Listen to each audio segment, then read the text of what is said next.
Welcome to my YouTube channel Corona Kashyap में आपका स्वागत है। आज हम फिर हाजिर एक नई वीडियो के साथ में। तो फ्रेंड्स, जैसे कि आपने देखा होगा, मैं प्रेगनेंसी से रिलेटेड टिप्स देती रहती हूँ, तो आप मेरे चैनल पर जाकर लॉन्ग वीडियो में जाकर देख सकते हैं।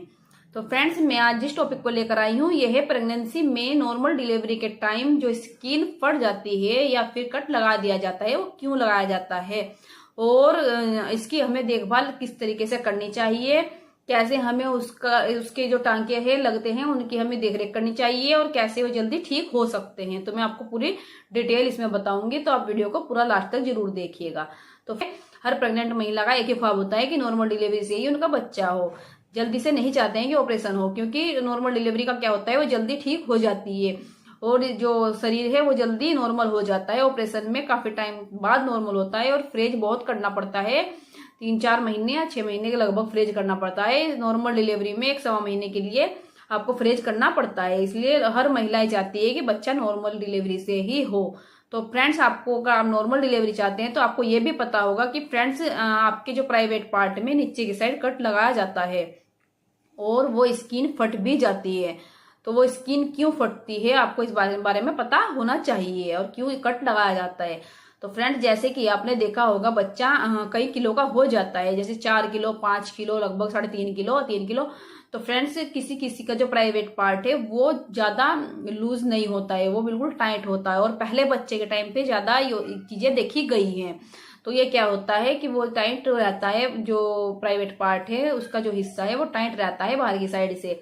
तो बच्चे का जो ये वो सर होता है वो काफी बड़ा होता है। जैसे कि आप प्रेशर से अपने खुद प्रेशर दोगे, आप उसको करोगे, तो आपका जो बच्चा है वो बाहर आने के टाइम पे वो जो स्किन है फट जाती है, क्योंकि बच्चे का जो सर है वो काफी बड़ा होता है और वो स्किन में या तो फट जाती है या फिर कट भी लगाया जाता है। कट लगाने से बच्चे का जो सर है वो जल्दी से बाहर आ जाता है।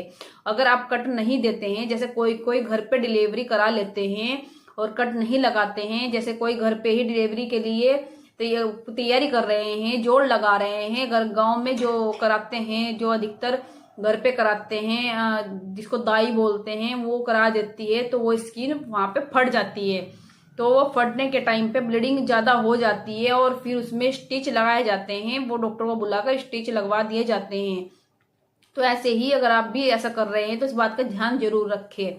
तो आपको जैसे स्टिच लगा दिए जाते हैं और अगर आप हॉस्पिटल में कर रहे हैं तो वहां पे आपको कट दिया जाता है, जिस साइड में से आपको कट लगा दिया जाता है जिससे बच्चा बाहर आ जाए। बच्चे का सिर काफी बड़ा होता है और साइज के हिसाब से बच्चा काफी बड़ा होता है।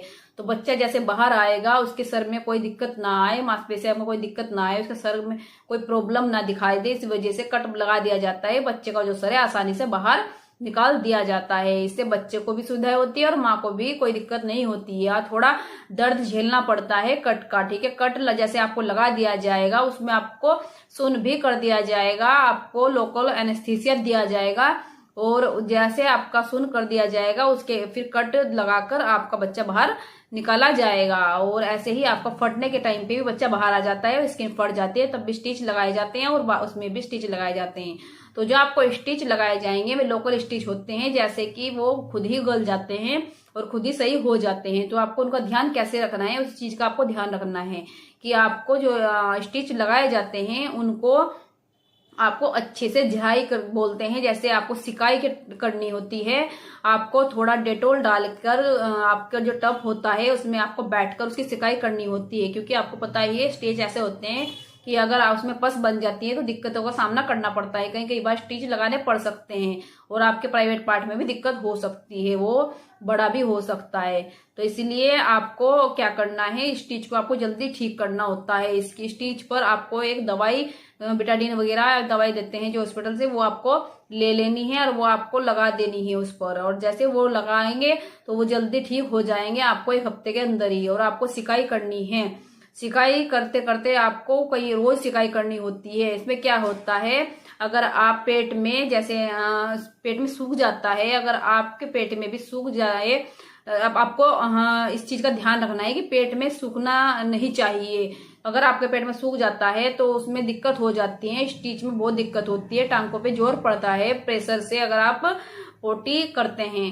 तो अगर आपके भी मतलब जैसे आपको ध्यान रखना है इस चीज का कि आपको पेटने में सूखना नहीं चाहिए, आपको सूख ऐसी चीजें नहीं खानी है जिससे आपके पेट में सूख जाए। आपको ज्यादातर लिक्विड चीजें ही खानी है और पीनी है। आपको अधिकतर पानी ज्यादा पीना है जिससे आपके पेट में सूखे नहीं है। जैसे आपकी लैट्रिन जो भी होती है पोटी आपको सही से आ जाएगी तो आपको कोई दिक्कत नहीं होगी। इसलिए इस चीज का भी ध्यान रखना है और इस चीज का भी आपको पूरा ख्याल रखना है ताकि आपको कोई दिक्कत ना हो। सिकाई जैसे आप करते रहोगे तो आपका जल्दी ठीक हो जाएगा और टाइम टाइम पर आप उसको दवाई से ठीक करोगे। आप दवाई लगाते रहना और आपको इसकी सिकाई करते रहना है, दवाई लगाते रहना है और आपका खुद का भी ध्यान रखना है। ज्यादा आपको बैठना इस तरीके से है जैसे आप बैठते हैं पोटी करते हैं ऐसे नहीं बैठना है।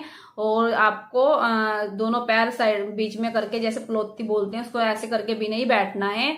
आपको पैरों को सही से लगा के अपने प्राइवेट पार्ट से अपना जो पैर है वो थोड़ा टच करके हल्का सा तब आपको बैठना है। नॉर्मली आपका जो शरीर है वो बाहर ना आए, इस चीज का भी आपको ध्यान रखना है।